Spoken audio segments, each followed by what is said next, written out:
Hello there, fit golfers. My name is Carolina and I'm the Fit Golfer Girl. And this week we're joined by Domenic Pompile from Vado Therapy, and we're going to be showing you the best foam rolling moves for golfers.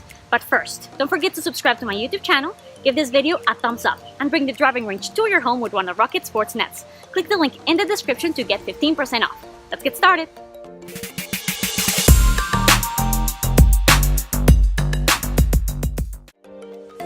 First things first, let's meet Domenic Pompile from Vado Physical Therapy.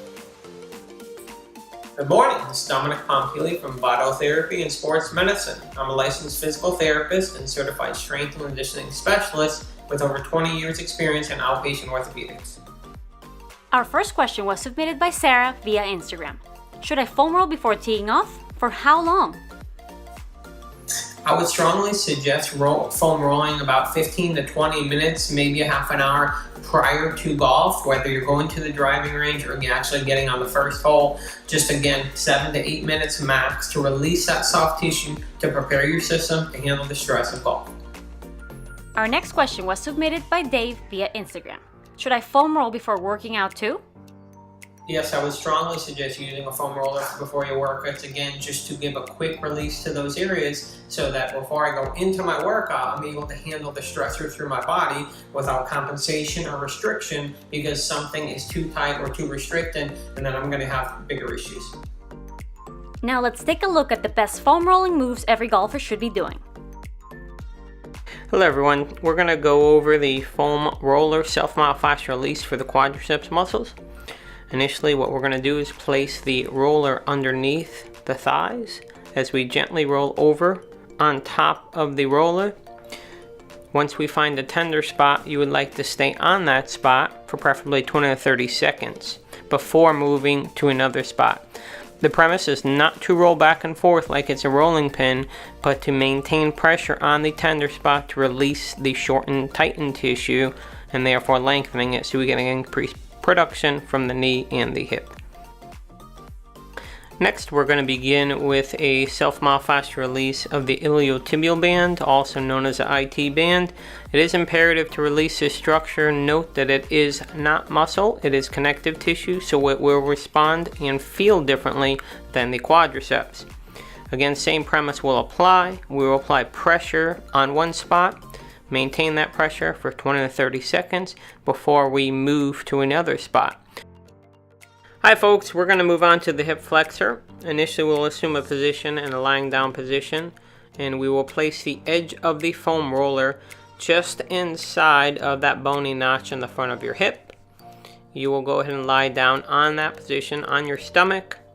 Find that tender area, it will be just inside that bone in the front of your hip.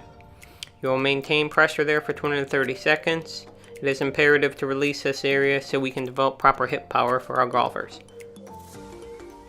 We're back and we're going to release the gluteal muscles now. Again, it is the most powerful muscle in the human body, so if it's restricted, it will decrease our power output. So we're going to go ahead and place our butt sitting on top of the roller and assume a figure 4 position with our legs. And what you would do again, we're just going to roll the foam roller back till you find that tender spot. You will stay on that, maintaining the figure 4 position. Maintain that pressure for 20 to 30 seconds. And then you can go ahead and repeat in the opposing side. Alrighty folks, we're moved on to the subscapularis muscle. It is a deeper muscle inside the shoulder joint that is very powerful. And what we want to make sure is that it's soft and loose and not restricting the shoulder joint or upper extremity from motion. So again, we're going to assume a side lying position with the foam roller right into the armpit a little bit. And we're going to begin by slowly pressing down into the roller. Maintain the pressure, and then we will begin to slide the arm away from the body. Hold for a few seconds before returning the arm back towards the foam roller. Next, we're going to begin here with a thoracic spine. This is a little bit of self-myofascial release and pressure there. Initially, we will assume a seated position next to the foam roller, and then we will lie down on the roller, trying to place the roller in between our shoulder blades and just a little bit below there. You put your hands behind your head and slowly drive your elbows towards the floor. Hold the position, making sure to keep pressure in your abdomen while you stay on the tender spot of the thoracic area, your upper back, also between the shoulder blade area. Stay there for about 20 to 30 seconds, and then you can move up or down just a little bit. We're going to move on to the upper chest portion now, the pectoral minor muscle, which is imperative to keep lengthened, as it will impede function at the shoulder joint. So what we're going to do is assume a lying down position with the arm outstretched over the foam roller, trying to get the edge of the roller into our upper chest portion. Once you find that tender spot, you will stay on there for 20 to 30 seconds. Again, holding the pressure there, not rolling back and forth, and you feel a good decent release. And then you could move to a little bit of a different area, upward or downward by just a few inches, and maintain the same position. Alright Fit Golfers, that's it for this week. If you want me to be your golf fitness coach, click the link in the description or check out the Fit Golf for Girl blog to learn more about my online golf fitness training programs.